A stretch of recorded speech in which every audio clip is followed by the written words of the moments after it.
Bom, boa tarde para todo mundo. Um prazer apresentar aqui esse diálogo do número 7 da Cátedra Unesco de Ciência para a Educação. Infelizmente, o nosso coordenador, Roberto Lente, não pôde participar hoje. Ele pediu que eu substituísse. Eu também sou da rede CPE e participo da Cátedra Unesco também. E o nosso tema de hoje é o poder do livro. E é um tema, obviamente, muito importante, né? Eu lembro que, analisando os dados do PISA, por exemplo, uma das coisas que melhor se correlaciona com o sucesso escolar, além da escolaridade da mãe, é justamente a quantidade de livros em casa, né? E, por outro lado, a gente está num país, aqui no Brasil, que infelizmente lê muito pouco, né? Comparado com os nossos vizinhos até. Eu me lembro que uns anos atrás, o livro mais vendido no Brasil era um livro de colorir, de mandalas, eu acho. Então, realmente é uma questão importantíssima para nós, especificamente, mas certamente para muitos outros países. E hoje a gente vai ter o prazer de ouvir dois pesquisadores brasileiros, mas um situado na França e outro aqui no Brasil, que são o Felipe Pegado, que começa a apresentação dele, e depois a gente vai ouvir a Rosângela Gabriel. O Felipe é o professor de Psicologia de Desenvolvimento e Neurociências, Neurociência Cognitiva da Université Paris-Cité. Ele é formado em Medicina e tem uma dupla especialização em Psiquiatria Adulta, Infantil e Juvenil, adquiridas tanto no Brasil quanto na França, né? Ele teve seu PhD também em Neurociência Cognitiva. Ele usa na sua pesquisa uma variedade de métodos, como eletroencefalografia, ressonância magnética funcional, etc., também tentando conectar essa neurociência cognitiva com a aprendizagem no mundo real das escolas, né?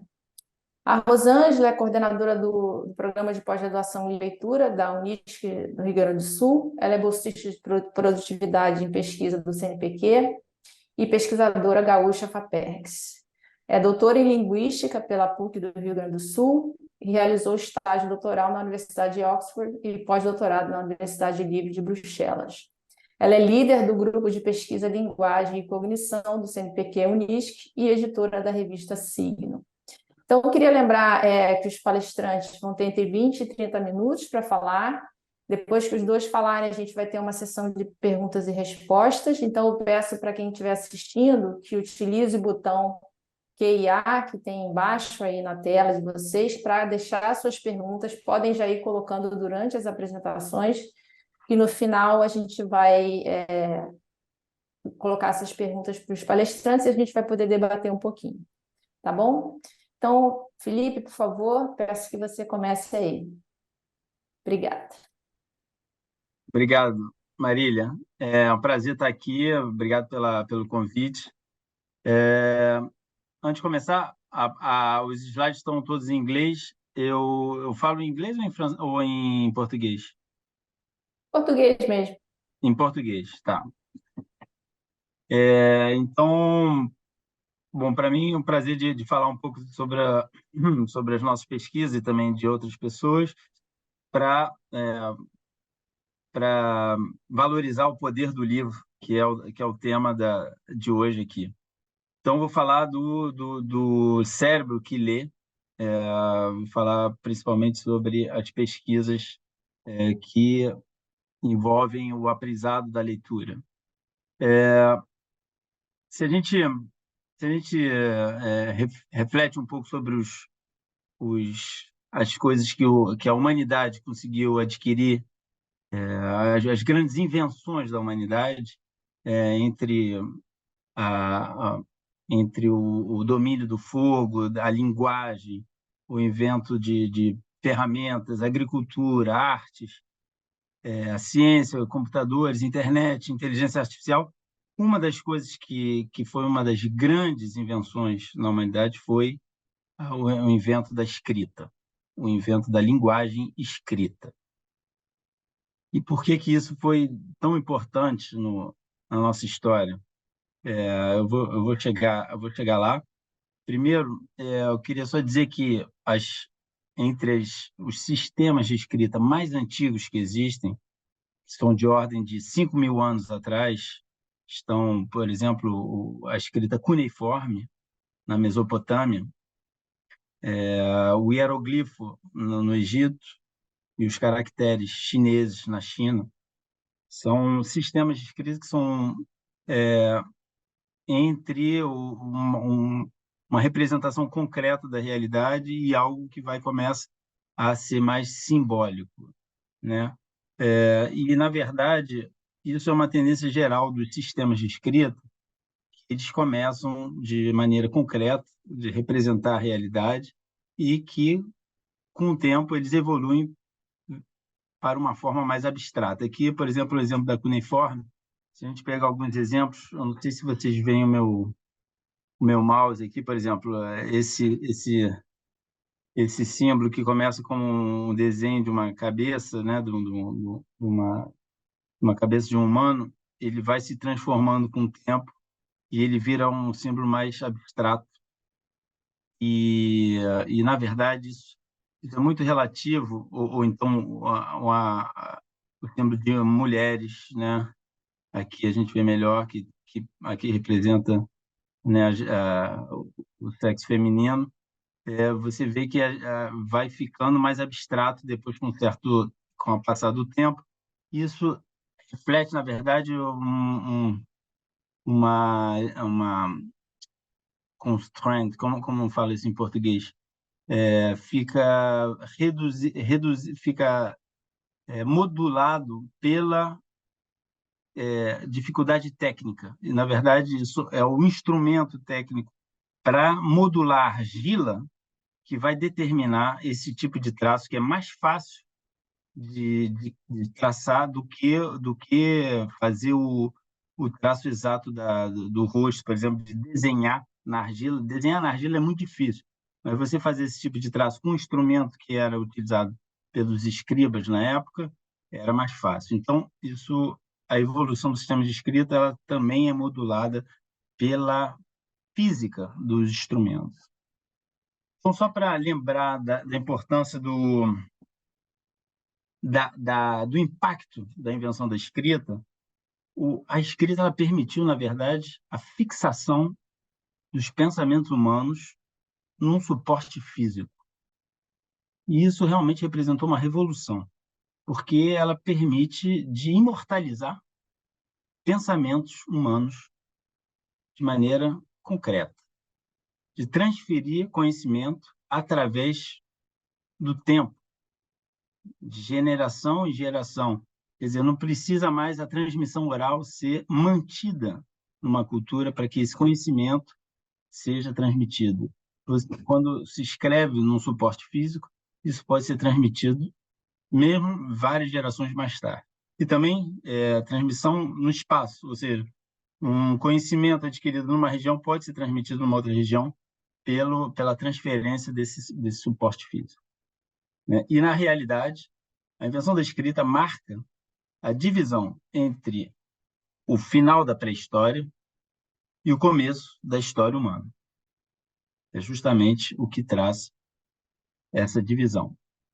A invenção da escrita permite escrever a história humana a partir desse momento. Então, antes só existia uma representação concreta da realidade e depois a gente pôde começar a escrever todos os pensamentos num suporte físico. Na verdade, quem aprende a ler é capaz de escutar com os olhos. Isso é uma capacidade que a gente adquire com o aprendizado da leitura. A gente começa a escutar com os olhos o que está escrito. Isso realmente muda a maneira de você integrar a linguagem humana de uma maneira, em vez de ser auditiva, ela começa a ser visual. Aqui são alguns exemplos, só para lembrar como é arbitrário os símbolos que representam a linguagem escrita. São totalmente arbitrários. Por que esses símbolos representam esses sons da linguagem humana? Isso é totalmente arbitrário. E, realmente, a partir do momento que a gente consegue ler, nessa última frase, a gente consegue escutar com os olhos, porque a gente adquiriu essa convenção da relação entre os grafemas e os fonemas, entre os símbolos visuais e os sons da linguagem, que vai nos permitir de escutar com os olhos. Os sistemas de escrita são muito diversos através do mundo. Existe uma dominância do alfabeto latino, aqui em azul, em boa parte do mundo, mas existem vários outros sistemas que permitem essa existência de uma linguagem escrita. Se a gente fizer uma comparação entre a linguagem escrita e a linguagem oral, existem pontos comuns. Um dos pontos comuns é a arbitrariedade entre o significado o signifiant, signifier, eu não sei mais como é que fala em português, mas, ou seja, o que a palavra representa e o som dela na linguagem escrita é arbitrário, essa ligação entre os dois, né? E o aspecto recursivo, ou seja, a partir de elementos básicos, a gente pode combinar esses elementos e criar palavras. A partir de sons mínimos da linguagem, como os fonemas ou as sílabas, a gente pode combiná-los e criar palavras inteiras. Isso é de maneira quase infinita, né? Então, esse é um aspecto da linguagem escrita, da oral, que também é presente na linguagem escrita. Com grafemas, a gente combina e cria as palavras de maneira infinita. E o aspecto arbitrário também, o símbolo visual também é arbitrário, não existe nada que é inerente ao símbolo visual que conote um som da linguagem. São os pontos comuns. E os pontos de diferença entre a linguagem escrita e oral? A linguagem oral ela é adquirida naturalmente, de maneira implícita pelo bebê, né? Ele não precisa de um aprendizado explícito.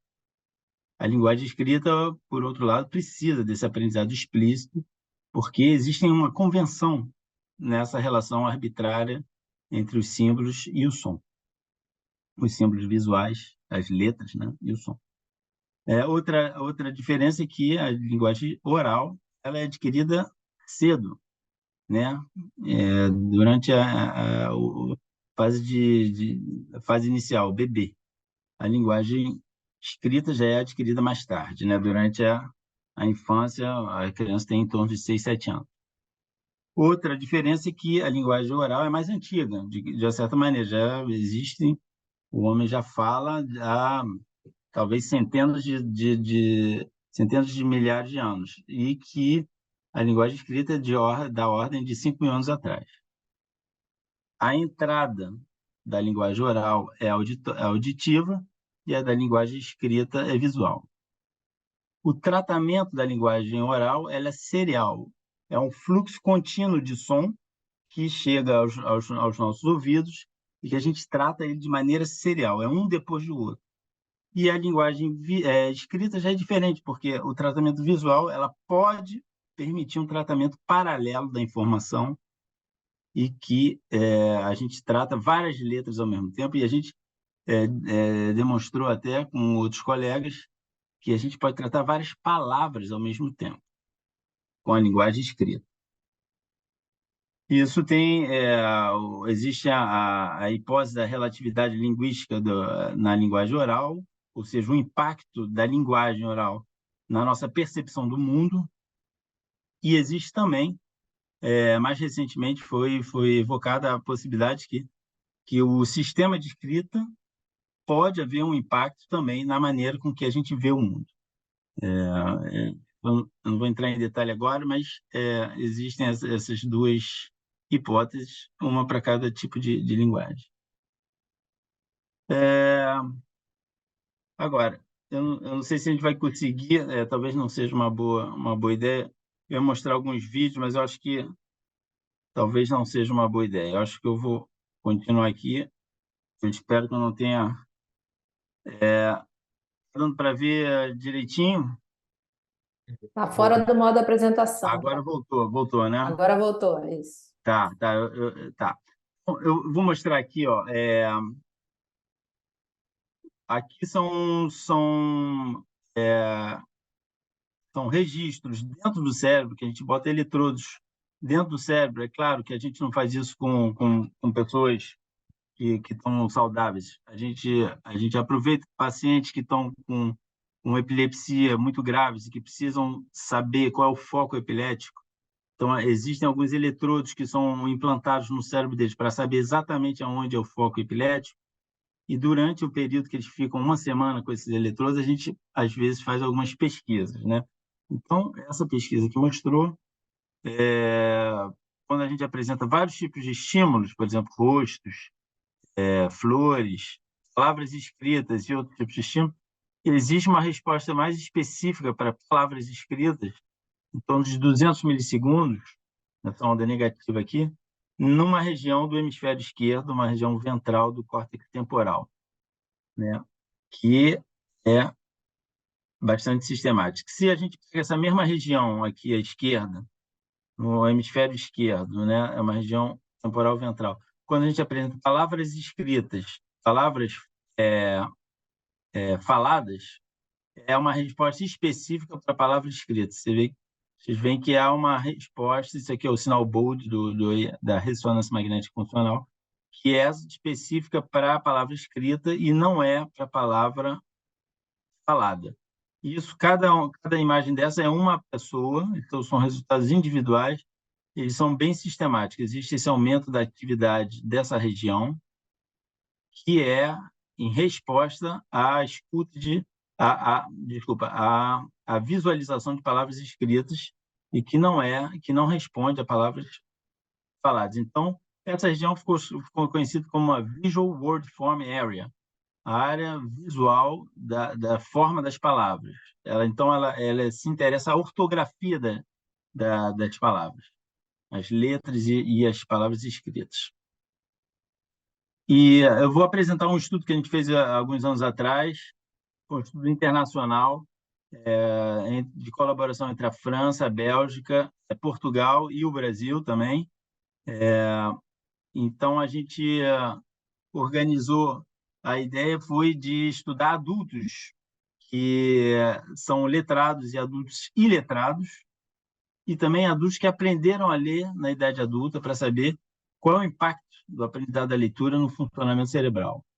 Então, a gente recrutou pessoas em comunidades rurais, em Brasília, em cursos de alfabetização para adultos. Essas são as pessoas que a gente recrutou que aprenderam a ler na idade adulta, para ver o que muda no cérebro, mesmo no aprendizado tardio.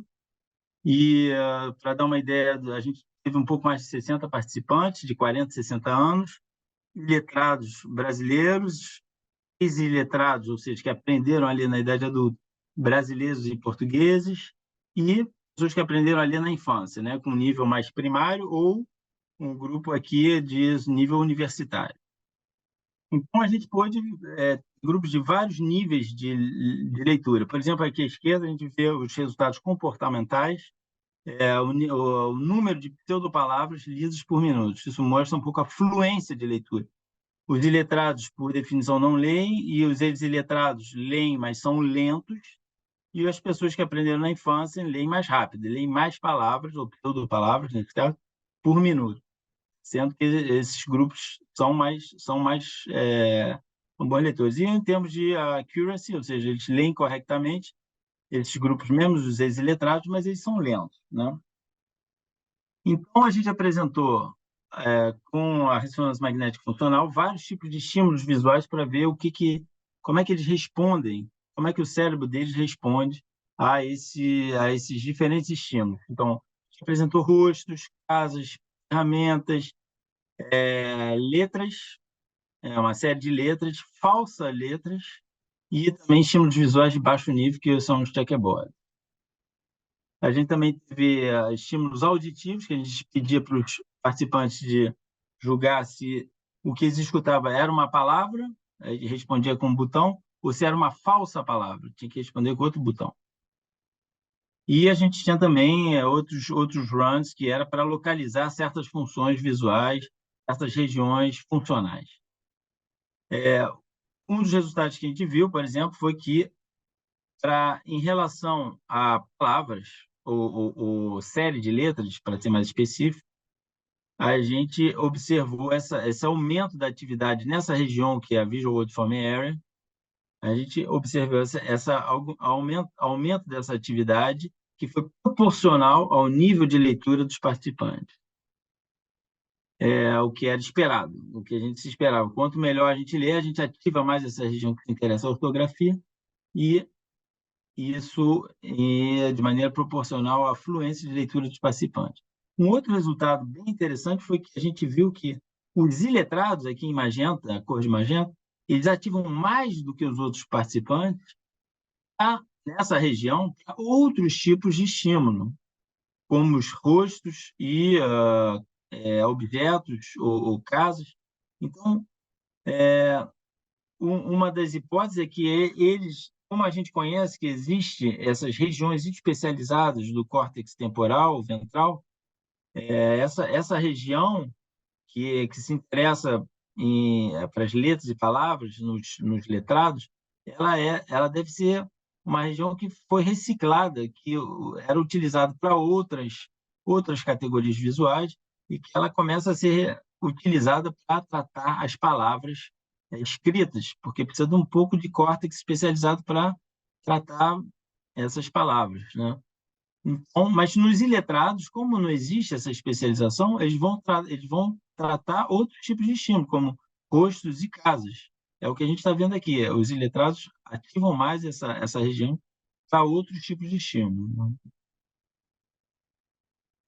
Um outro resultado interessante foi que a gente viu a modulação de uma região que se chama planum temporal, que é uma região que se interessa à fonologia das palavras faladas, e de maneira proporcional ao nível de leitura. Ou seja, mesmo existe uma modificação de regiões mesmo auditivas com o aprendizado da leitura, como se a gente refinasse o código fonológico das palavras. A partir do aprendizado da leitura, a gente melhorasse, ou pelo menos ou sofisticasse um pouco a fineza das palavras ouvidas, né? Talvez seja o efeito do aprendizado das correspondências grafemo-fonema, que cria uma consciência fonêmica, que aumenta a consciência fonológica ao nível do fonema, que é a unidade mínima perceptível do som da linguagem. Talvez seja um efeito desse aprendizado fonêmico, que são os trabalhos do José Moraes, por exemplo, em Portugal. Então, existem outros efeitos nessa mesma região, por exemplo, leitores do italiano, que é uma língua mais transparente, é uma língua que as correspondências grafemos fonemas são muito mais regulares do que o inglês, por exemplo. Essa região ela se ativa mais nos italianos do que nos ingleses. Então, isso pode ser um efeito desse raffinement, dessa amelioração, de certa maneira, do código fonológico.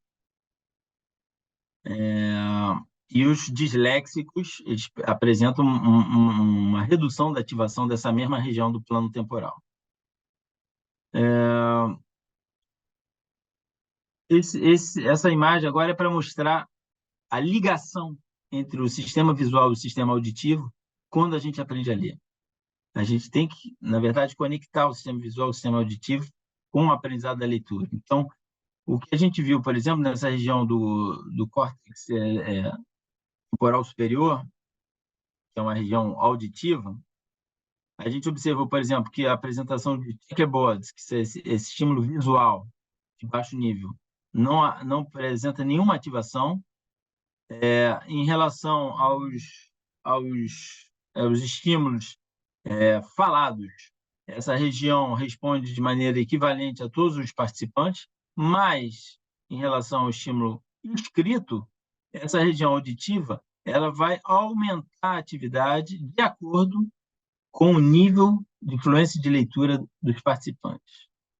Ou seja, de uma certa maneira, essa região se ativa a partir da visão das letras, das palavras escritas, de maneira proporcional à fluência de leitura. É literalmente o caso de escutar com os olhos. A gente escuta, essa é uma região auditiva, ela vai se ativar a partir da visão de palavras escritas. Então, literalmente, aprender a ler é aprender a escutar com os olhos.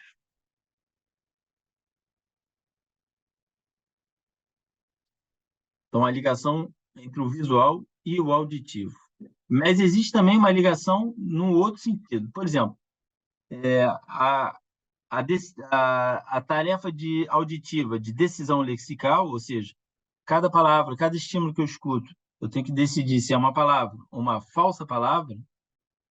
Quando a gente está nessa tarefa de decisão lexical auditiva, existe uma ativação visual dessa região, da região visual, da forma das palavras, Visual Word Form Area. Essa região ortográfica, interessa a ortografia das palavras, ela vai se ativar durante essa tarefa de decisão lexical auditiva. Ou seja, a informação ortográfica pode ajudar os participantes que têm um bom nível de leitura a decidir se é uma palavra ou uma falsa palavra. A ativação dessa região ortográfica sugere que existe um recrutamento dessa informação ortográfica que é útil, logicamente, é útil nessa tarefa de decisão lexical. E isso a gente vê, mais uma vez, que é proporcional ao nível de leitura dos participantes. Então, uma ligação do auditivo ao visual, né? E outros trabalhos mostraram que existe mesmo uma modificação da conexão cultural entre regiões visuais e auditivas. Por exemplo, aqui, fascículo, em português não sei o que, arcoide fascículos, que esse aqui em amarelo, são essas fibras que vão conectar essa região da forma visual das palavras com regiões auditivas, ela também aumenta durante ela aumenta em relação aos mais letrados, tem essas fibras de maneira mais desenvolvidas do que os ex-iletrados, do que os iletrados. Então, existe uma proporção dessas fibras em relação ao grupo de participantes, né? Quanto melhor leitor, melhor, mais desenvolvidas são essas fibras, que são tipo highways, né? São tipo vias diretas de informação entre regiões visuais, que se interessa a ortografia, a visual word family, e regiões auditivas. Então, há modificações mesmo estruturais. E existe esse estudo em EEG que a gente fez, então, apresentando 2 estímulos, e a gente vê como o cérebro responde a cada um desses estímulos. O EEG ele é muito bom em relação à temporalidade das respostas cerebrais, ele é muito preciso no timing, na temporalidade. E só para dizer que as respostas na janela da NAN, quer dizer, em torno de 170 milissegundos depois da apresentação do estímulo, as respostas cerebrais começam a se desviar para o lado esquerdo do cérebro, quando a gente olha assim, os eletrodos à esquerda, os eletrodos à direita, da região temporal, que é a região auditiva. A gente vê que é uma lateralização ao hemisfério esquerdo, ao hemisfério da linguagem, que já se dá rapidamente ao nível da NAN, ao nível de 170 milissegundos, em relação aos grupos de leitura, ou seja, os grupos que leem melhor, eles vão lateralizar mais à esquerda, mais rapidamente, do que os grupos iletrados. Os iletrados, por exemplo, eles não lateralizam a resposta visual a cadeias de caracteres, quer dizer, a letras, né? Aquelas faltas palavras que eu mostrei antes, elas são as respostas a essas falsas palavras, já são lateralizadas no hemisfério esquerdo para os leitores, e não são lateralizadas para as pessoas que não sabem ler. Isso é uma outra maneira de mostrar o resultado. E para terminar, só para dizer que o aprendizado da leitura não é só a criação entre uma conexão entre o sistema visual e o sistema auditivo, mas ele é mais extenso que isso. Quando a gente aprende a ler, a gente também aprende a escrever. E um dos trabalhos que a gente fez com o meu colega Kimiho Nakamura foi justamente apresentar letras sendo formadas na tela do computador durante a ressonância magnética funcional para pessoas chinesas e para pessoas francesas com alfabeto latino. Quando eles observavam essa letra, não havia somente a ativação da região da Visual Outform Area, que é predito, que já é conhecido, que é a região visual e que vai se interessar as letras. Então, era bem óbvio que essa região ia se ativar quando a gente via essas letras sendo escritas na tela do computador, mas existe também uma ativação automática de uma região motora ao lado da região motora responsável pelo movimento das mãos, que se chama região de Exner, que é uma região que tem um pouco os gestos da escrita das letras. Então, tanto para o chinês quanto para o francês, essa região vai se ativar durante a observação visual, sem pedir para o participante fazer nenhum movimento. Existe uma ativação automática dessa região que representa os gestos da escrita. Ou seja, só para lembrar que o aprendizado da leitura, a aquisição a alfabetização, de maneira geral, ela vai também criar conexões com os sistemas motores da escrita e que ficam automáticos, mesmo a partir somente da visualização de algumas letras sendo formadas, existe uma ativação automática das regiões premotores responsáveis por esses gestos da escrita. Tenho ainda 2 minutos para terminar, Maria? Sim, tem. 2 Dois minutinhos eu minutos tem. termino, então. Só Tá bom. a última mensagem.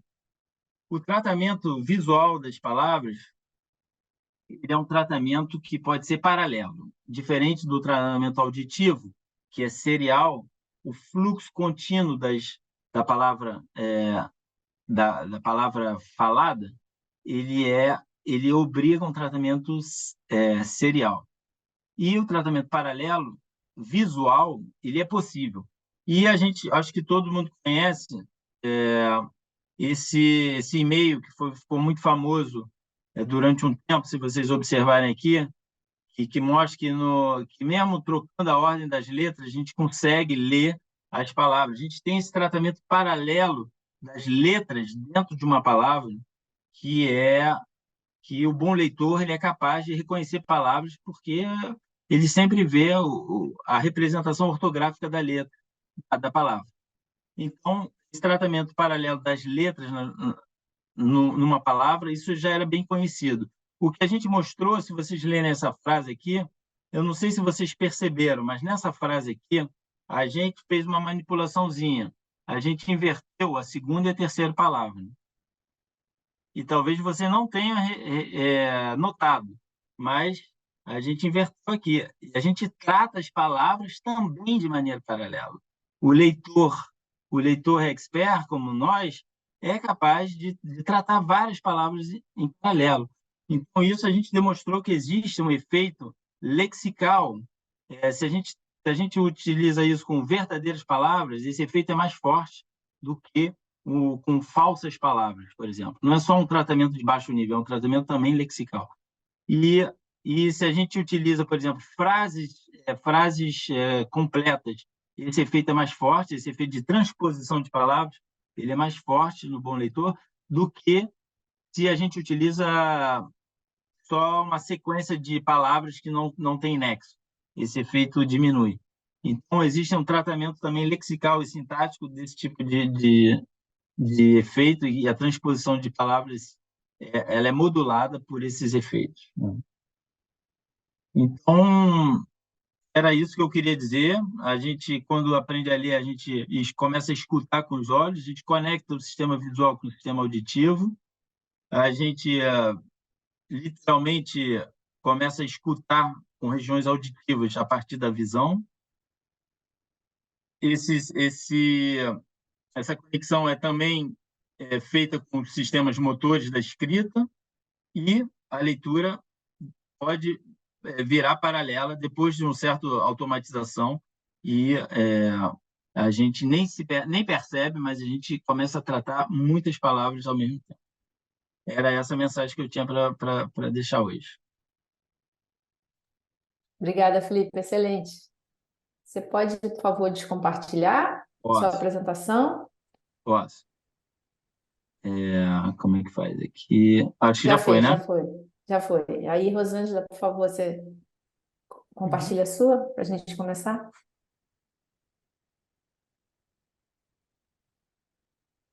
Estão me ouvindo? Sim, tá Então, ótimo. E a tela está aparecendo também? Tá sim, Tá, ok. pode seguir. Obrigada. Ok, obrigada, Marília. Muito obrigada, Felipe. Foi muito bom te ouvir enfim, visitar todos esses estudos.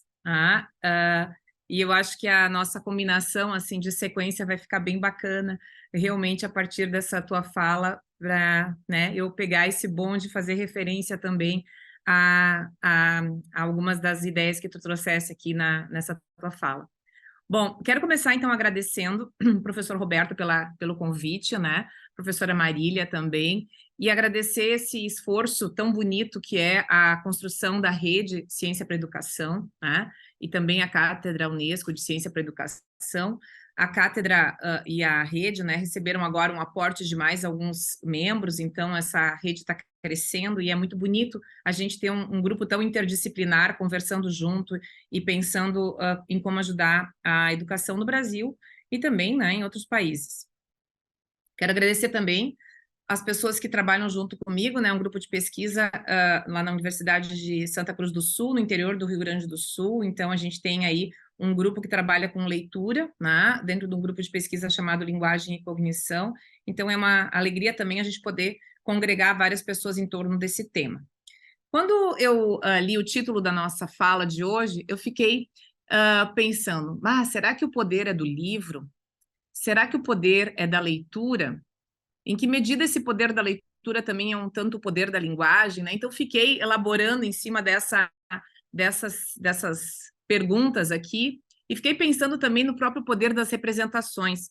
Esse quadro do Magritte é um quadro muito famoso, né? Quando ele diz assim, isso aqui não é um cachimbo, né? Isso é a representação de um cachimbo. E eu acho importante a gente pensar nisso, porque também a escrita é uma representação. E nós, como leitores experientes, esquecemos disso, né? Nós vamos automatizando de tal forma a leitura, isso que o Felipe acabou de dizer, né? A gente ouve com os olhos, e isso se torna tão automatizado em nós adultos, em nós leitores experts, que a gente esquece disso, e muitas vezes a gente talvez erre em termos de iniciação à leitura, aos aprendizes da leitura, porque a gente se esquece que a gente está vendo, na verdade, uma representação e não, né, o objeto em si. Então, quando a gente pensa, por exemplo, na palavra cachimbo escrita, né, com a ortografia, por exemplo, do português, a gente tem uma representação. Quando a gente transforma essa representação escrita, né, ortográfica, numa representação fonológica, né, que é logo na sequência, cachimbo escrito a partir do alfabeto fonético internacional, a gente tem uma outra representação, um outro nível de representação. E a gente vai ver também que aquilo que na ortografia é representado muitas vezes com a mesma letra, por exemplo, aqui a letra C, né? A gente vai estar, digamos, remetendo a sons distintos na linguagem oral. Então, eu vou ter uma letra C que representa um K, né? Uma outra letra que vai se aglutinar com um H para fazer um Sh. E em outros momentos, em outros contextos, essa mesma letra, essa mesma representação gráfica vai representar um outro fonema, que é o fonema S, né? Então, nós temos aí vários níveis de representação para acessar uma rede semântica, tá? E quando a gente aprende a ler, a gente precisa aprender uma coisa que é muito complexa, tá? Que é se dar conta de que aquilo que a gente está vendo, a representação que a gente está vendo por meio da ortografia, por meio das letras escritas, na verdade, é uma representação da linguagem oral a partir de elementos que são os grafemas e os fonemas, que não têm uma existência, digamos assim, fora do nosso aparato cognitivo. Nós precisamos criar categorias, né, para que a gente possa fazer um pareamento entre as letras, né, e os fonemas que as letras representam. E isso é importante que nós que a gente, como professores e como cientistas, que nós tenhamos uma consciência muito presente de que o trabalho que a criança está fazendo ao aprender a ler é um trabalho cognitivo extremamente complexo, tá? Bom, eu gosto muito dessa citação do Nabokov, quando ele diz assim: nós estamos tão acostumados a ler, né? Nós lemos um livro de literatura e nós vemos as pessoas falando, chorando, rindo, enfim, a gente viaja, né, para outros ambientes e a gente esquece que o que a gente tem na mão, na verdade, é uma folha de papel com tinta em cima, né? E que quem faz toda essa transformação desses elementos gráficos, né, em ideias, em pensamentos, em rede semântica, é o nosso cérebro. E essa capacidade que a gente tem de fazer esse milagre, né, de conseguir acessar essa rede semântica, é algo que precisa ser aprendido, não é algo que dá, digamos assim, que nasce da nossa, que seja uma coisa natural, né? Então, um dos poderes do livro é nos fazer ver o que não está no livro, né? Aquilo que a gente vê, que a gente a rede semântica que a gente constrói, né? O modelo mental que nós construímos, ele não está no livro, ele emerge num cérebro leitor que é capaz de lidar com representações, né, de vários níveis a partir de um determinado sistema de escrita, né? E que precisa ser esse cérebro leitor, ele precisa ser, digamos assim, construído, né, a partir de várias aprendizagens. Bom, o professor Felipe falou um pouquinho, né, sobre a questão da pesquisa com iletrados. A pesquisa com iletrados nos mostra uma coisa que é fantástica, né, que é justamente essa conexão que se constrói entre o sistema visual, né, de percepção e tratamento visual, e o sistema linguístico. E uma outra coisa que essa pesquisa com iletrados traz também é nos mostrar que essa aprendizagem, a aprendizagem da leitura, não é uma aprendizagem espontânea. Não basta eu conviver numa sociedade letrada para que eu, por osmose, né, ou pela simples exposição à linguagem escrita, eu possa, digamos assim, me tornar um leitor treinado, um leitor capaz de compreender a leitura. Tá? Então, o trabalho de aprender a ler é um trabalho realmente de reorganização cerebral, de criação de autoestradas, né, entre determinadas regiões, regiões que os iletrados não ativam durante a exposição, por exemplo, a textos escritos, ao passo que letrados ativam, né? Então, há aí uma construção que é digamos assim, uma modificação estrutural do cérebro a partir da aprendizagem da leitura. Bom, e o que é aprender a ler, né? O que significa essa aprendizagem da leitura, né? Como a gente aprende os poderes, né? Do livro, já que ele não é algo inato, digamos assim, que vá simplesmente se desenvolver a partir, por exemplo, de um processo de maturação. Bom, para eu aprender a ler, eu preciso de várias aprendizagens, né? Várias aprendizagens, vários fios, né? Que estão apresentados aí nessa corda, né? Que é essa representação, essa metáfora visual da compreensão leitora. Então, para a compreensão leitora, é muito importante o conhecimento prévio, né? Toda a rede semântica que eu vou construindo ao longo da minha vida vai me preparar para a leitura com compreensão. Nessa rede semântica, o vocabulário, a qualidade, a expansão, o tamanho do meu vocabulário, a precisão da representação semântica do meu vocabulário é extremamente importante. Eu preciso também ter familiaridade com estruturas linguísticas, não apenas com as estruturas linguísticas da linguagem oral, mas também com as estruturas do texto escrito. Eu preciso desenvolver um tipo de raciocínio verbal, eu preciso entender como os textos funcionam, como eles estão organizados, quando um texto tem uma característica de uma compreensão literal, quando esse texto prevê uma compreensão metafórica, enfim, há uma série de raciocínios verbais que precisam acontecer durante a aprendizagem, durante o processamento do texto. Nós também precisamos desenvolver um conhecimento sobre como a linguagem escrita se organiza. Tá? Isso tudo, né, está relacionado à compreensão da linguagem, e a gente pode dizer que essas habilidades, elas são supramodais, elas vão estar sendo ativadas tanto na linguagem oral quanto na linguagem escrita, na linguagem sinalizada.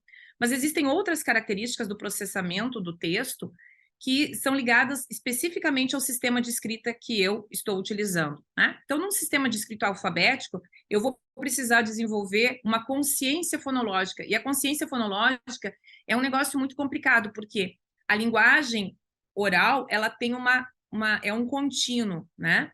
E para que eu possa fazer o mapeamento entre linguagem oral e linguagem escrita, eu preciso recortar, né? Fazer cortes na linguagem oral para fazer o mapeamento, então, com o alfabeto.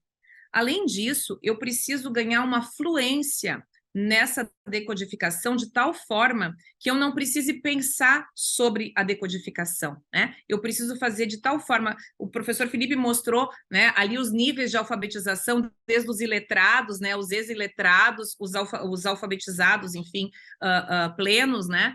Como a fluência leitora se relaciona, né, com essa questão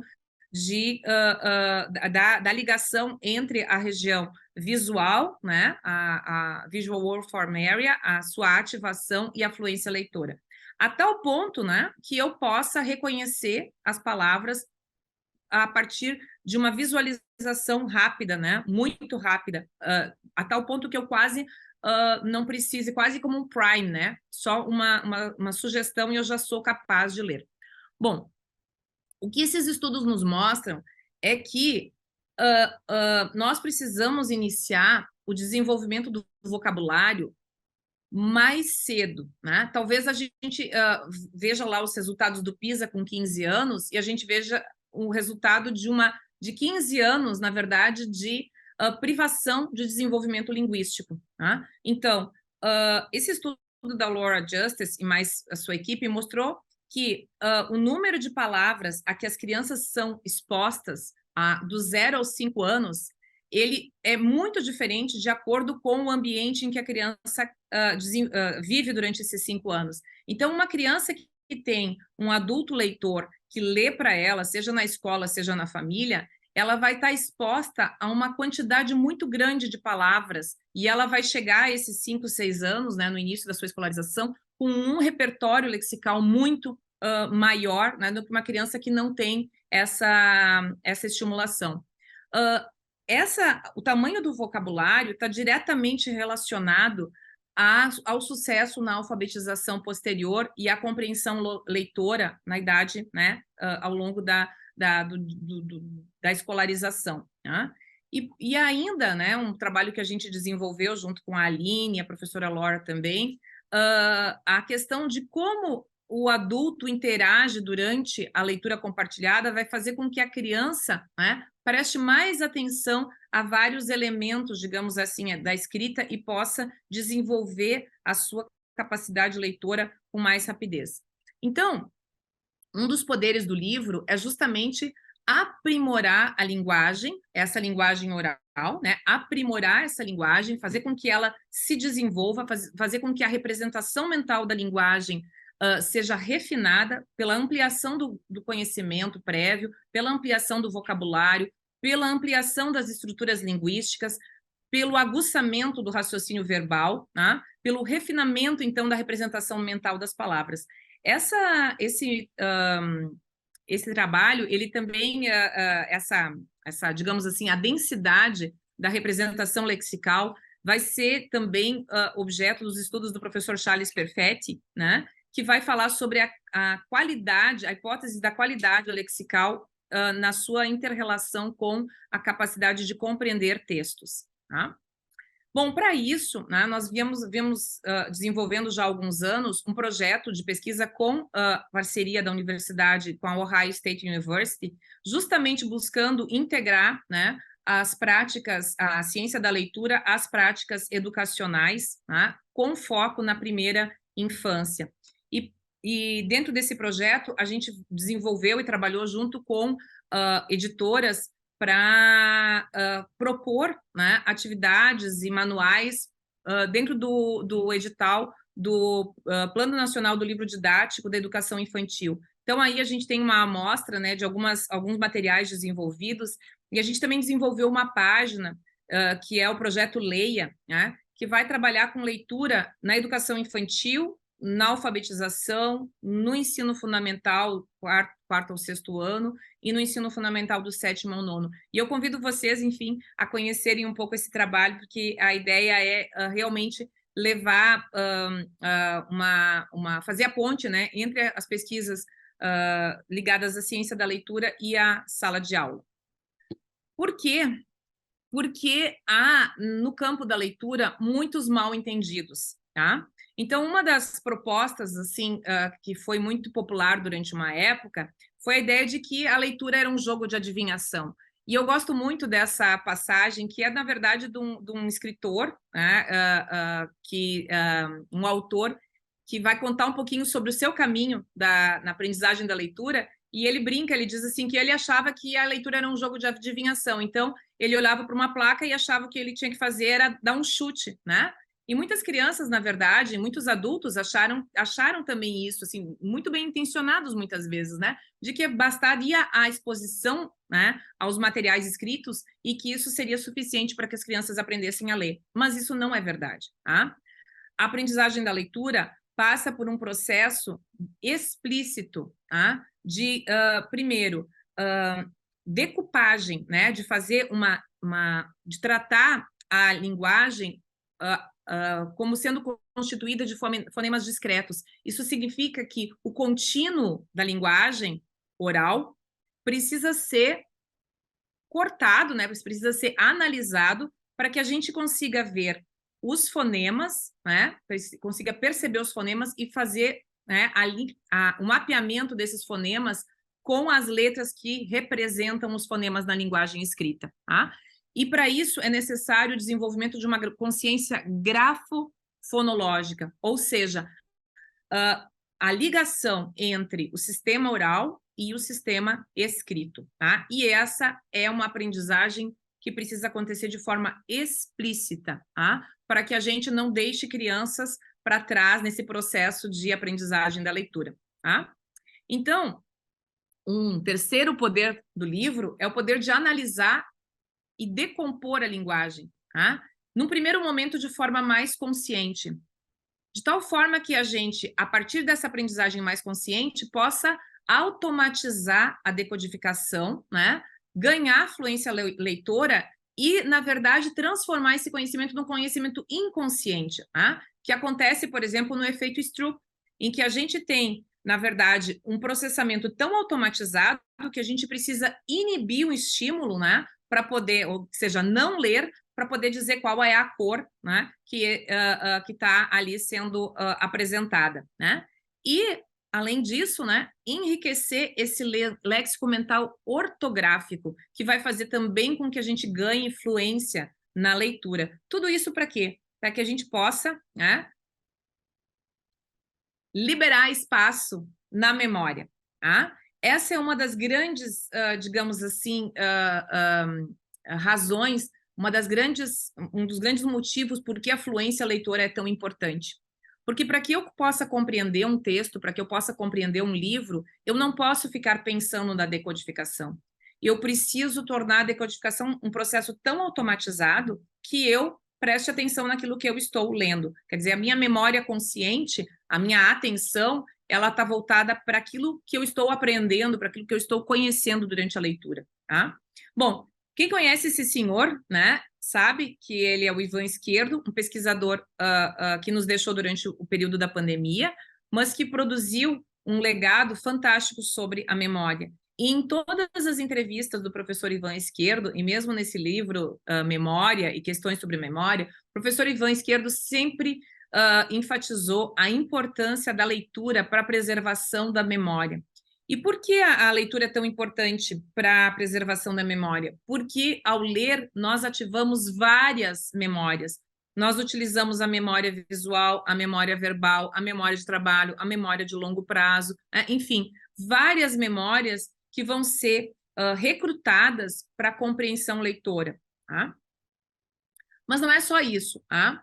A aprendizagem da leitura, ela também vai, digamos assim, fomentar o desenvolvimento de algumas memórias que talvez não sejam tão desenvolvidas sem a aprendizagem da leitura.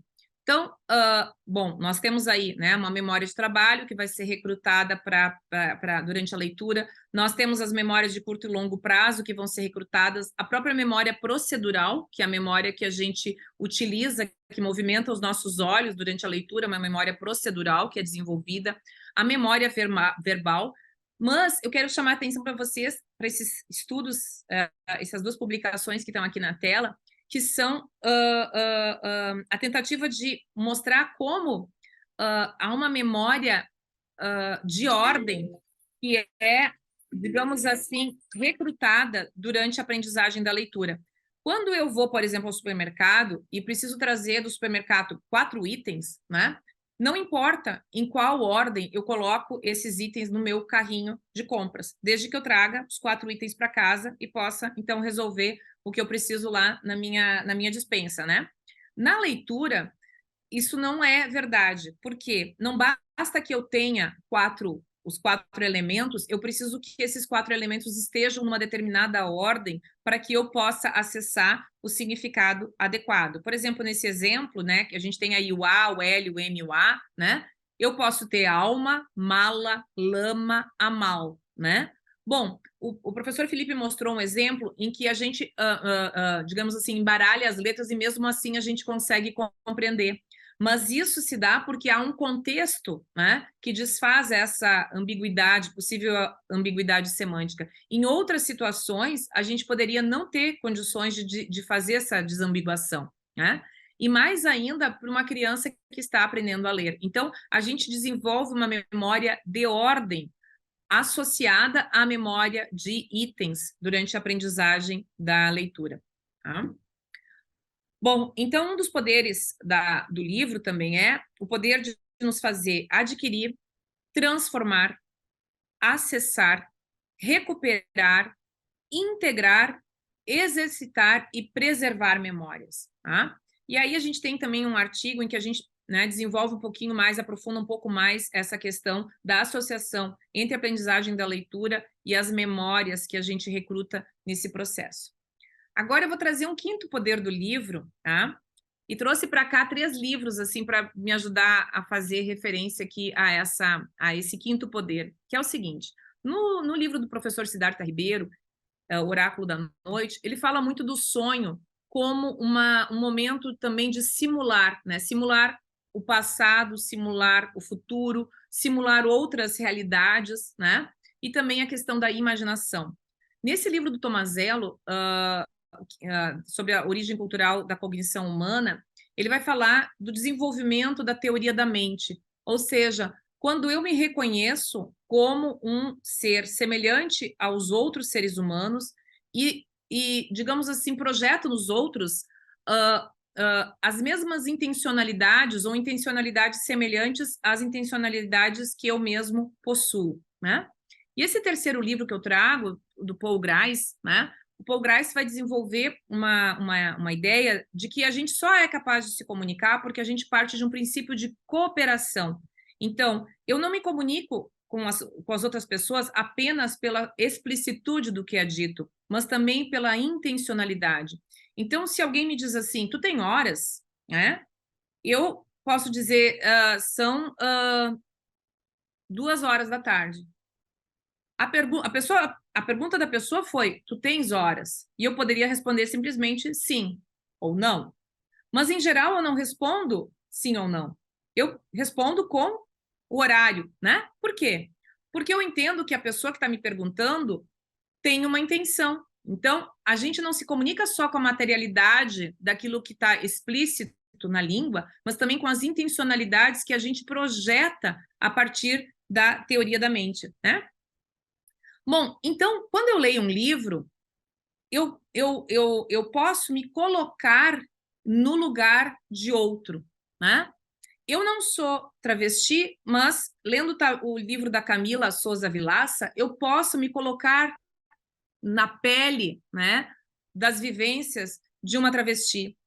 Eu não nasci na periferia de Porto Alegre, mas lendo o livro do José Faleiro, eu posso me colocar, né, na posição, no lugar, nos sentimentos, na percepção de uma pessoa da periferia. Eu não sou mãe de uma criança com síndrome de Down, né, mas eu posso pensar como seria essa experiência a partir do livro do Cristóvão Tesa. E assim por diante, né? Cada leitura, cada livro que eu leio me permite que eu desenvolva algo que é muito importante também, que é a consciência, né, das minhas emoções, dos meus estados mentais, né, e também o desenvolvimento da empatia, né, ao me colocar na pele de outra pessoa e perceber, né, como seria, né, como seriam os meus sentimentos e os meus estados mentais se eu estivesse, né, na posição dessa outra pessoa. Então, aí eu tentei, né, trazer algumas reflexões sobre, né, os poderes aqui do livro, e queria concluir com alguns questionamentos, né? Voltando à questão do poder do livro, do poder da leitura, do poder da linguagem, né? Esse livro da professora Regina Zilberman, né, Fim do Livro, Fim dos Leitores, ele foi publicado em 2000, né? O livro O Cérebro no Mundo Digital é uma publicação mais recente, mas nós estamos aqui num impasse, né, vivendo uma revolução tecnológica, e aí nós podemos nos perguntar, né, como pesquisadores, como professores, como educadores, será que o poder do livro depende do seu suporte físico? Ou será que depende da atitude do leitor? Será que uma leitura atenta, uma leitura profunda, ela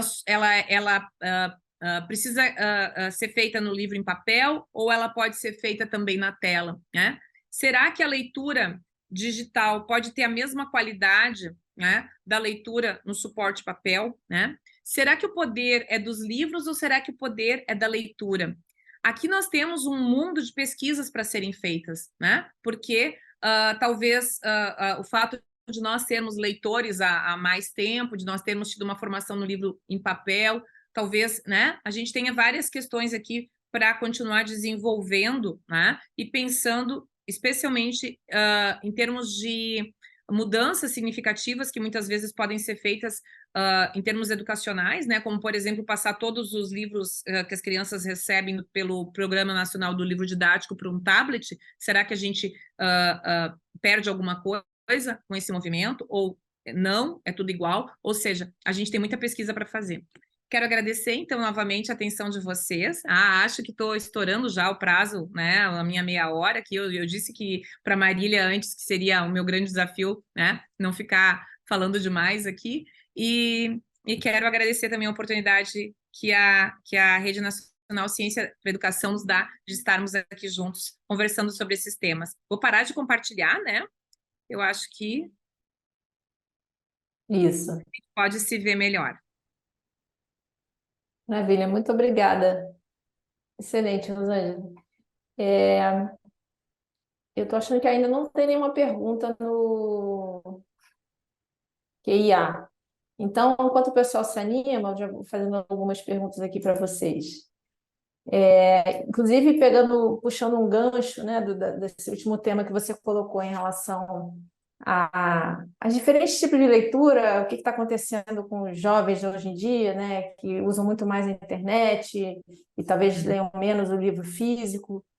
E eu acho que uma reflexão importante é pensar que o livro ou a escrita, como o Felipe ressaltou também, é uma tecnologia também, né? É humana. Então, isso mudou o nosso cérebro, não foi? A gente, né, é uma área, se eu entendi bem, não espero não falar nenhuma besteira, é uma área que era normalmente utilizada para reconhecimento de face, já foi recrutada para essa nova função que veio de uma invenção humana. Então, eu lembro de alguns artigos uns anos atrás falando que a nossa memória estava mudando, que a gente tem Google e a gente não precisa lembrar de certas coisas. Então, acho que a gente, nosso cérebro certamente é impactado por essas tecnologias que a gente mesmo inventou. E eu queria ouvir de vocês o que vocês acham disso em relação. Assim, pelo menos meu pensamento não é tão catastrófico, assim, agora acabou, a gente não vai conseguir mais fazer. Eu acho que isso aconteceu em vários momentos da humanidade. Quando surgiu o rádio, ninguém ia ler mais. Quando surgiu a televisão, ninguém ia ler, né, e assim por diante. E eu queria ouvir a opinião de vocês em relação a esses assuntos.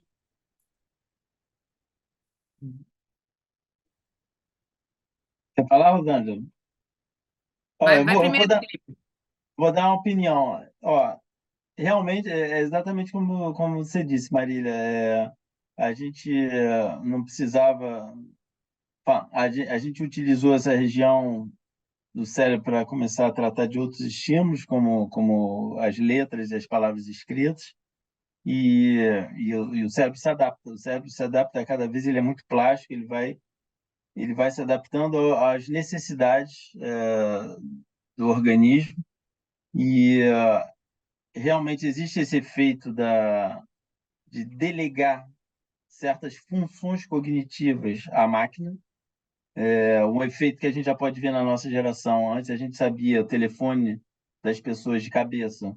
Pelo menos umas 5, 6 pessoas da nossa proximidade a gente sabia de cabeça. Hoje em dia eu só conheço um ou dois telefones, porque fora isso não sei mais de telefone de ninguém, está tudo na máquina. Então a gente delega à máquina essas funções. Agora, isso por enquanto ainda é menos grave, mas com a chegada da inteligência artificial e dos algoritmos superpotentes, eles vão começar a propor, já começam a propor, né? Google, qual é o caminho melhor para chegar lá? É, eles vão começar a propor cada vez mais coisas para a nossa vida, e a gente vai começar também a delegar esse poder de decisão à máquina, aos algoritmos, à inteligência artificial. E isso é um pouco preocupante nesse sentido, porque a gente, quando para de exercer essas funções cognitivas, o cérebro vai perdendo essas funções, não precisa mais, ele vai perdendo, ele vai se dedicar a outras coisas, vai se dedicar a, a ter prazer, a ter outras coisas. Só que a gente vai deixando tudo isso para a máquina, a gente vai ficando dependente da máquina. Então, isso é um risco de, talvez, daqui a várias gerações, que começa a atrofiar certas partes do cérebro que a gente não precisa mais usar. E, por exemplo, região de memória e tudo isso. Então, tem que tomar cuidado com essas coisas. O poder de decisão, eu acho que é uma coisa que me preocupa mais, que é essa coisa dos algoritmos serem muito potentes e eles realmente saberem o que é melhor para você, e que isso pode a gente pode perder o livre-arbítrio, de certa maneira, porque se eles sabem o que é melhor, eu vou seguir o que eles me falam para fazer. E aí a gente perde o poder de decisão da nossa própria vida. E porque se a gente não seguir o que a máquina falar, a nossa vida vai ser realmente pior. Então isso é realmente uma preocupação que eu tenho, que eu começo a me alertar, porque realmente o cérebro, quando não precisa, ele começa a perder a função, começa a atrofiar. Por exemplo, pegando um gancho aqui, porque nós estamos na posição, né, hoje, de tomar decisões. Eu quero dizer, como comunidade científica e como comunidade educacional também. Então, por exemplo, há uma discussão sobre, vale a pena ainda ensinar as crianças a escreverem à mão, né? O Felipe mostrou, né, como ao aprender a ler e a escrever, a gente conecta uma região da escrita à mão, né, com a região da linguagem, com a região, né, da visual. Então, a gente vai criando esses caminhos, mas esses caminhos, eles não estão ali a priori, né? Se a gente desconecta, quer dizer, se a gente não desenvolve essa memória que é motora, né, e associa essa memória motora à memória linguística, à memória fonológica, a gente, digamos assim, se a gente não aprende, a gente não aprende, a gente não vai ter esse caminho. Quer dizer, a gente perde um recurso de memória, né? Por exemplo, na aprendizagem das letras, a gente fala sobre as letras espelhadas, né, Felipe? Vocês fizeram aquele trabalho lá com o grupo da Janaína, lá no Rio Grande do Norte, né? Ou seja, quando eu tenho as letras espelhadas, elas são espelhadas, por exemplo, P, B, né? O P, o B, o Q e o... São quatro. Q e Isso. P. Então, a gente tem lá aquele espelhamento. Esse espelhamento, ele é muito visual, porque quando eu escrevo à mão, né, eu não tenho o mesmo movimento. O gesto de traçar as letras é um outro gesto, e ele pode ser um elemento para eu fazer essa relação e desfazer essa ambiguidade que é visual, né? Quando eu já tenho um teclado em que eu simplesmente seleciono letras, né, ou digito, enfim, encosto, eu perdi a complexidade dessa memória motora. Bom, eu tenho essa memória motora, porque fui alfabetizada de uma determinada forma. Agora, se a gente pegar uma geração nova, de 4, 5, 6 anos, e não exercitar essa habilidade, ela não vai se desenvolver. Tá certo. Plenamente de acordo. Isso. Tem uma pergunta aqui no QIA, da Ana Zuanazzi, agradecendo pelas falas, que foram muito inspiradoras, e queria saber se vocês podiam comentar sobre a relação entre a alfabetização e as competências socioemocionais e motivacionais. Como vocês percebem a relação entre esses aspectos e se vocês sugerem estudos para aprofundamento do tema.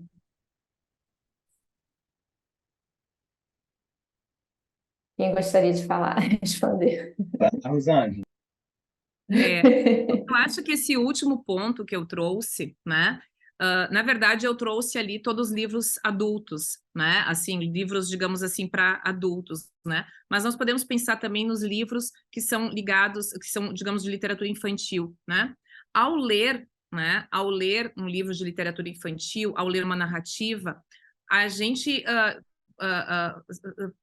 passa por um processo de identificação. A gente é a personagem, né? A gente se sente, a gente chora, a gente sofre, a gente se coloca no lugar da personagem. E eu acho que essa é uma das potencialidades da leitura e da literatura em especial, né? Porque a literatura é justamente eu vivo, posso viver na pele de outra pessoa, né? Sem deixar de ser eu mesma, né? Mas eu consigo desenvolver um sentimento de empatia, de identificação com o outro. E eu acho que esse é um caminho realmente para que a gente tenha uma sociedade em que a gente consiga se colocar mais no lugar do outro, né? Em que a gente perceba a dor do outro como uma dor nossa também. E que a gente possa, então, desenvolver um pouco mais esse sentimento de solidariedade, de cooperação, né? Enfim, uma sociedade um pouco mais feliz também, né? Um momento em que a gente tem menos dor e sofrimento, né? A gente poderia ter uma sociedade um pouco mais cooperativa. Obrigada, Rosângela. Entrou uma outra pergunta aqui de um participante anônimo. Como incentivar a leitura crítica e a interpretação de texto? Porque sabemos que ler, entender, refletir sobre o que está sendo escrito tem sido um problema recentemente. Verdade. O que vocês acham?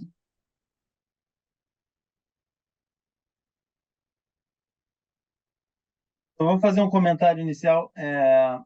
O que é bem estabelecido aqui é a fluidez da leitura, ou seja, o bom aprendizado da mecânica inicial, da correspondência grafema-fonema, que vai gerar fluidez de leitura, ela melhora, em geral, a compreensão do texto. Ou seja, uma leitura mais fluida, em geral, libera recursos cognitivos, libera memória de trabalho para poder se concentrar no conteúdo, no sentido do texto, né? na semântica. Então, em geral, isso é o que acontece. Uma leitura mais fluida melhora a compreensão do que é dito, né? E, claro, a leitura crítica, isso é um trabalho que pode ser feito depois da leitura do texto, na reflexão o professor e as crianças, de haver uma reflexão sobre o texto, né? Isso é importante ser estimulado. Talvez a Rosângela possa completar. É interessante que a gente pense assim, que a leitura crítica, ela não começa, digamos assim, não precisa necessariamente, na verdade, assim, vamos pensar um pouquinho diferente. Uma perspectiva crítica, uma perspectiva reflexiva em relação à leitura, ela pode acontecer, inclusive, quando a gente não sabe ler ainda. Quando o adulto lê para a gente, né? Quando um adulto leitor compartilha a leitura com a criança, o adulto leitor pode instigar a criança a pensar sobre aquele texto, né?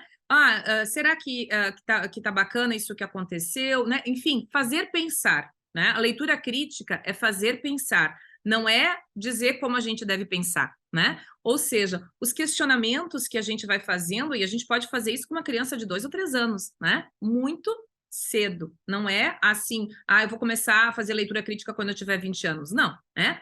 A gente parte de uma perspectiva em que a gente se coloca em alguém que pode pensar sobre aquilo que está lendo, né? Bom, então, o desenvolvimento do leitor crítico, ele começa nos primeiros anos de vida, né? A partir de uma atitude reflexiva, engajada em relação àquilo que se está lendo. A gente pensa sobre o que a gente está lendo, né? À medida que a gente vai ganhando familiaridade com o texto, né? Ou seja, a gente também vai se tornando um leitor que tem fluência na leitura, a gente vai, claro, poder expandir, ganhar uma autonomia muito grande em relação à leitura. Mas o papel do professor é fundamental. O papel daquela pessoa que faz as perguntas, que ajuda a gente a enxergar aquilo que talvez a gente não fosse enxergar sozinho, né? Que traz, assim, dá aquela estoqueada, né? Aquela cutucada sobre um determinado aspecto, quer dizer, que nos leva a refletir. Claro que à medida em que a gente vai, digamos assim, se tornando mais fluido, mais adulto, mais leitor, é bacana a gente compartilhar todas essas vozes como nos ambientes de leitura compartilhada em grande grupo, né? Quando a gente é professor, por exemplo, e todos leem o mesmo texto e a gente começa a discutir sobre esse texto e pensar nas várias perspectivas que a gente pode adotar nessa leitura, né? Então, essa criticidade, ela vai ganhando, né, complexidade, né? Mas eu acho que é isso. A gente não começa a fazer isso quando a gente tem 15 anos. A gente pode começar, né, a construir essa perspectiva e essa atitude de leitor reflexivo desde a infância. Eu tenho uma pergunta aqui no QIA, que eu acho que talvez era mais o caso de escrever, porque está pedindo referências para se ter uma abordagem, uma formação básica nessa abordagem cognitiva dos processos de aprendizagem como de leitura. Falando que alunos de licenciatura têm problemas para obter esse tipo de referência, né? De repente, vocês podem ir escrevendo. Eu tenho uma última pergunta, de repente, para a gente encerrar, que é a ideia de que a leitura dos livros, né, o livro é um objeto social, né? Você vê alguém lendo, uma criança pequena, né, ela vai imitar, ver os pais lendo, por exemplo. Eu lembro de uma história, tem uma livraria que existe desde que eu sou criança aqui no Rio, que chama Malas Artes, é cuidado por duas senhorinhas, são maravilhosas. Chega lá e pergunta: eu quero comprar um livro de uma criança assim, assim, assado, com essas características. Ela, esse. É sensacional. E elas contam várias histórias, e uma delas era isso: uma mãe reclamando, meus filhos não leem, eu fico muito chateada, não sei o que. Aí ela perguntou assim: mas a senhora lê? Né? A senhora lê livros na frente dos seus filhos, ou para eles, né? Então, eu acho que tem essa coisa do exemplo, né? E eu queria que vocês comentassem um pouquinho o que vocês acham disso.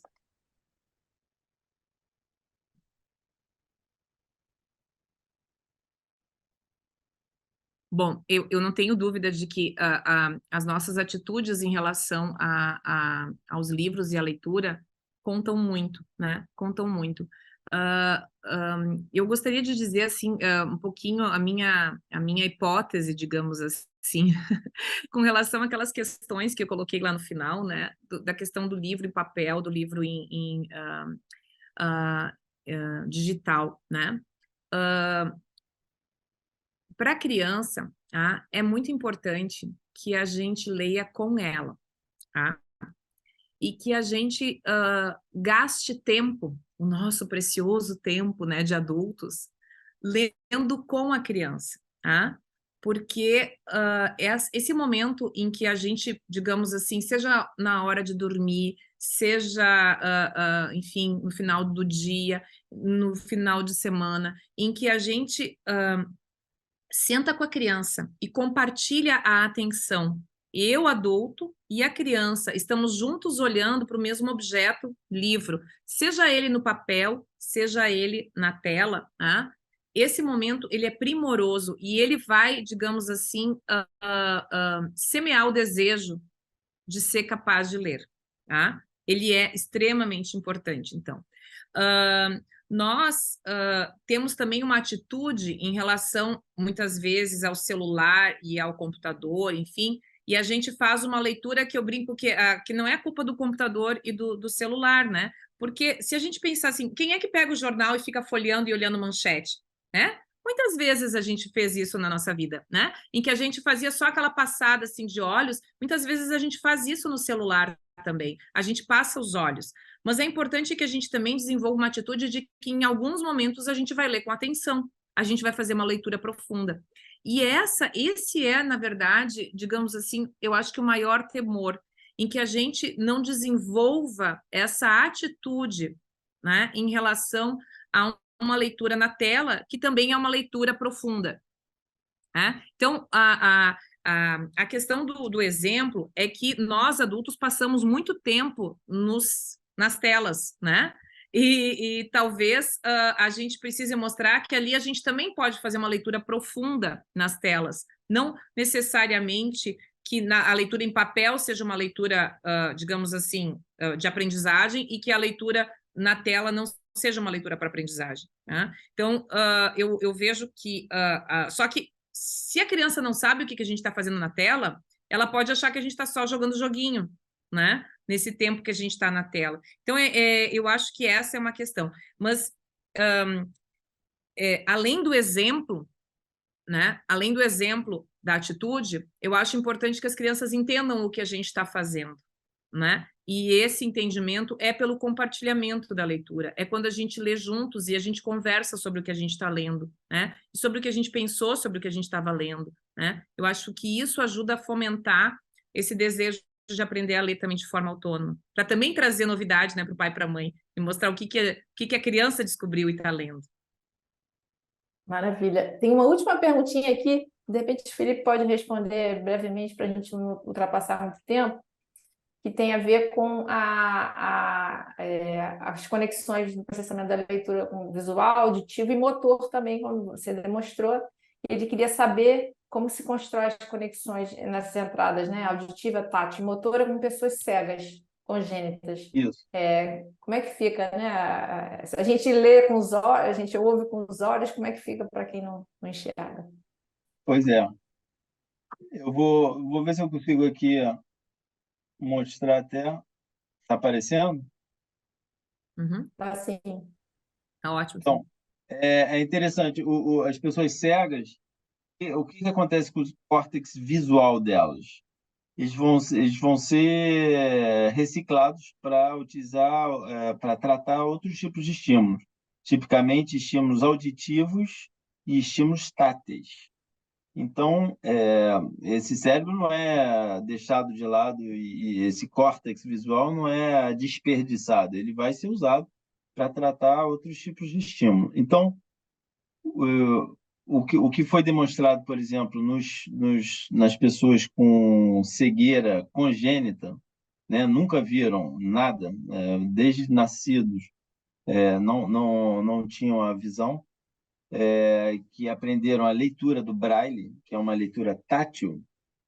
Então, passando os dedos, você sente as letras, você e você cria essa conexão entre as letras sentido, né, tatilmente, e os sons da linguagem, né, mesmo princípio, que é a leitura visual. Nos cegos, essa mesma região, que é chamada Visual Word Family, ela vai se ativar na leitura do Braille. Essa mesma região, do hemisfério esquerdo, hemisfério da linguagem. E isso obrigou uma revisão, esse é o trabalho do grupo do Martin Sved, que mostrou isso, e isso, na verdade, força uma revisão mesmo do nome, né? Visual Word Family, ela não é necessariamente visual, só que na maior parte do tempo ela é visual porque a gente utiliza a visão para ler. Mas por que exatamente essa mesma região vai ser ativada na leitura do Braille para os cegos? Provavelmente, acho que é a melhor hipótese que a gente tem hoje, provavelmente porque ela é uma região que é muito bem conectada com os circuitos da linguagem. Uhum. Então, é uma região privilegiada para ter um tratamento da informação das letras, sejam elas visuais, sejam elas táteis, esse código das letras que vai conectar com a linguagem oral, né, com os circuitos da linguagem, que já estão lá, que são pré-estabelecidos, são naturais. Então, essa conectividade especial, particular dessa região com a região da linguagem, provavelmente é o fator que determina que seja ela, e não uma outra, a região escolhida para tratar as letras, sejam elas visuais, sejam elas táteis. Excelente, Felipe. Muito obrigada. Então, agradeço muito a vocês novamente, Rosângela e Felipe, pelas excelentes palestras. Então, para quem ficou até o final, também queria agradecer a presença de todos. A gente em breve vai disponibilizar esse vídeo no site da Cátedra, então quem perdeu pode falar para os amigos aí, gente, que quem perdeu vai ter a chance de assistir depois, tá bom? Então, agradeço muitíssimo mais uma vez e um ótimo restinho de dia para vocês. Obrigada, Marília. Queria só Obrigado. dizer para a pessoa que pediu ali as referências, eu ia dizer justamente isso. Na própria apresentação ali, tanto o Felipe quanto eu fomos fazendo referência a várias publicações, né? E eu acho que é o melhor lugar, né? Porque eu fiquei pensando, nossa, como é que a gente vai conseguir escrever isso agora rapidinho, assim? Então, talvez, né, a melhor forma justamente seja pescar ali, né, das publicações ali e, né, acho que tem uma literatura muito rica nessa área realmente, e a própria rede, né, está trabalhando nisso, né, a próprio site da rede é um lugar maravilhoso para buscar essas referências, né? Isso. Pode olhar no cienciaparaeducação.org. Pois Tem é, bastante eu coisa botei legal lá, lá. eu botei o link lá. E tem Obrigada, o livro Felipe. também, tem o livrinho da Ciência para a Educação, que Isso, é bem legal. isso aí. Bem legal. Isso mesmo. Obrigada, gente. Tchau, Tudo de tchau. Tchau, bom. tchau. Obrigado. Tchau. Obrigada, viu? Um abraço.